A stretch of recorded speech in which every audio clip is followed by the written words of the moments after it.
This is how it would look once you get your SWOT exercise done, step 1 in the SWOT exercise. So you've got your strengths, right? We talked about each one of these. Energy, ambition, great idea, identified market needs, willingness to learn, seed money, that kind of thing. We've got all the weaknesses that we just talked about. We've got the opportunities here that we gave examples of. So you've got this, set of 4 lists.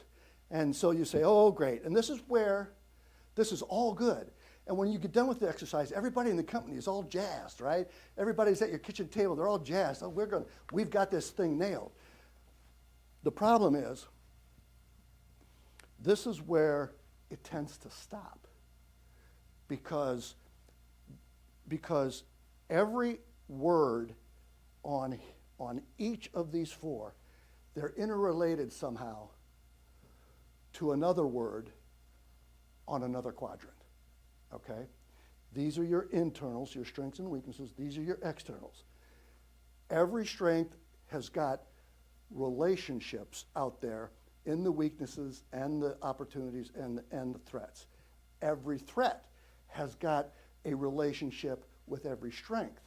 So it can be very, very complicated. It can be very, very messy on trying to figure it out. But if you do it, it takes work, it takes time. This is not something that you just sit down for an hour and do your strategic plan. Sorry, but it doesn't work that way.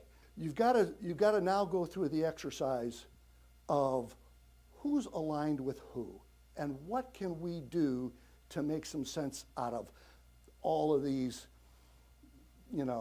30, 40 items. One of the things that I like to do is I'm a visual learner, so I work in colors a lot. What I want to do is I want to highlight the things that we see as our team. Where are these relationships going? Where are they in terms of, and I always like to start with opportunities because opportunities is where the growth is.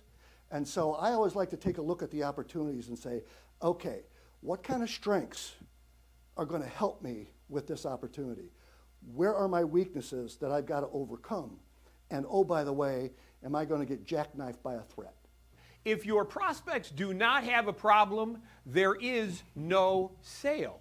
People do not buy just randomness. Now, people buy for one of 3 reasons. So if you're taking notes, I do want you to write this down, or if you're watching it on Vimeo, go back and rewind it. Because if you think about compelling reason, right? And we kiddingly say if you want to sell aspirin, you first got to make a headache, right? People don't buy aspirin unless they have a headache. Because you can go right down to the CVS on the corner, and you can buy 100 aspirin for $5. 100 aspirin for $5. If you're in the airport and you have a headache, you'll go to one of the kiosks in the airport and you'll pay $5 for 2. And you'll gladly pay $5 for 2. Why? Because you have a headache. So if you have a compelling reason that people will buy, then the money becomes less important. Pain is more or less a dissatisfaction from where you are to where you think you should be. You think you should have a better car. You think you should have a better life. You think you should have better clothes. You should have better meals. It's a dissatisfaction between where they are and where they would like to be. The second reason people buy is pleasure, right? A new jet ski, for example. Nobody needs a jet ski, although I got buddies of mine that will tell you they do. Nobody needs a new jet ski. Nobody needs $5,000 golf clubs. Nobody needs all the stuff that we convince ourselves that we absolutely positively got to have. But the reality is that's a pleasure sale. The third way they buy is what's called fear of future. So fear of future, for example, is a life insurance, a health insurance, auto insurance, right? You're buying it kind of as a hedge in case things go south. You now have something to mitigate that away from you. You've got a way to inoculate yourself if things go bad.